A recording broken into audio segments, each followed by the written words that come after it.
My name's Amanda Cameron. I am a business banker and vice president at First Citizens Bank. I've been in banking 20 years now. Part of my role as a business banker with First Citizens is working with small to mid-sized companies, ensuring they have the right credit resources, deposit services, and cash management tools to effectively run their company. My career path is one of a non-traditional one, so I'll back up a little bit, go down the road a few years.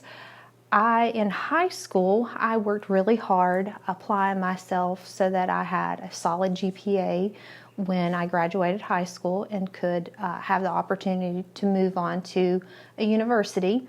Unfortunately, due to financial circumstances, that was not an option at the time for me. So right out of high school, I moved from a part-time position at a local grocery store into a full-time position. I've reflected on these things in my career, just what led me from one step to the other, and I'll tell you there were two common themes. Number one, I had a passion for learning. I always wanted to learn something new, and then two, I had a drive to be better each and every day. So as I was working that full-time position at the grocery store, I was a bookkeeper, and I knew I enjoyed the different pieces of that role. And through mutual connections, I got introduced to banking. And so from there, I worked with a local community bank in their call center. And literally, when I walked in the door there, I was just mailing correspondence.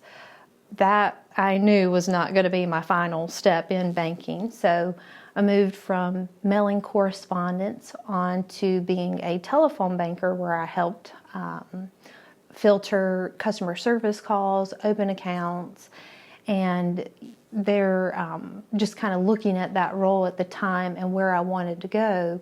I knew my next step in banking was going to be moving into a branch.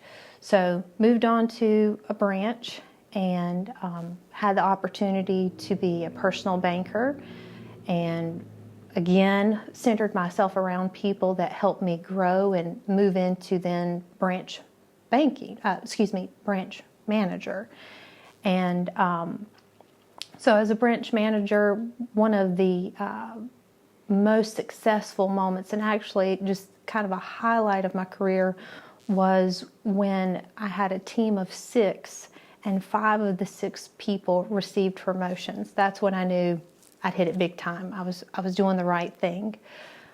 So after being a branch manager, I looked and tried to figure out what's my next step here. Where do I want to go? What do I want to do? And so that's when I decided, I'd take my skill sets I had learned in, managing a team, working with consumers on their banking needs, and then go into business banking. So I thoroughly love what I do because I get to work with companies, I get to work with individuals and help them succeed. If we look back at my years in high school, and you would have asked, Amanda, what are you going to do when you get out of high school? I would have told you I'm going to be a marine biologist or I'm going to be an actress. That's kind of funny because I can't swim very well, for one, and I'm not a very good actress. My theater teacher in high school knew exactly what he was doing when he didn't cast me for a lead role. So I'll just say, don't get frustrated if you think what you're doing in high school, may not be getting you to that next step. What I do encourage you to do as a high schooler is keep pushing yourself to do better.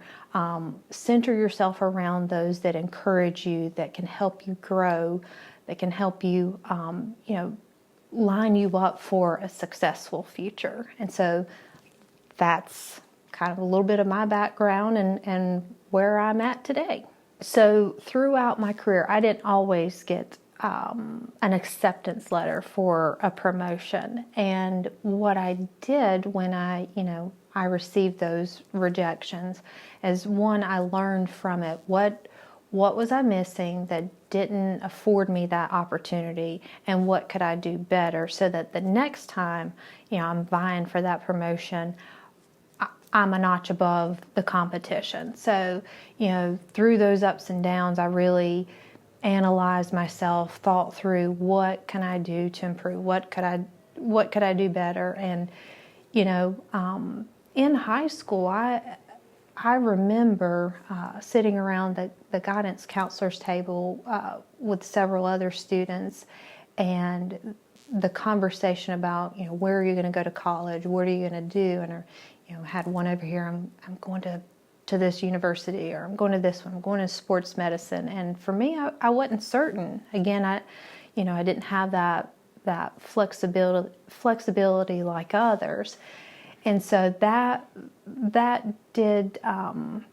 was disappointing. But after many years and where I'm at now, I'm thankful for that moment. I'm appreciative for those experiences, for those conversations, because it's really helped push me to get into a better position where I can advance my career, where I can help other people, where I can help younger people that just don't know what they're going to do when they grow up, or when they get out of high school. What field should I go into? Or just, again, center yourself around those that's going to help encourage you and open your eyes to other opportunities. That's all I can say there.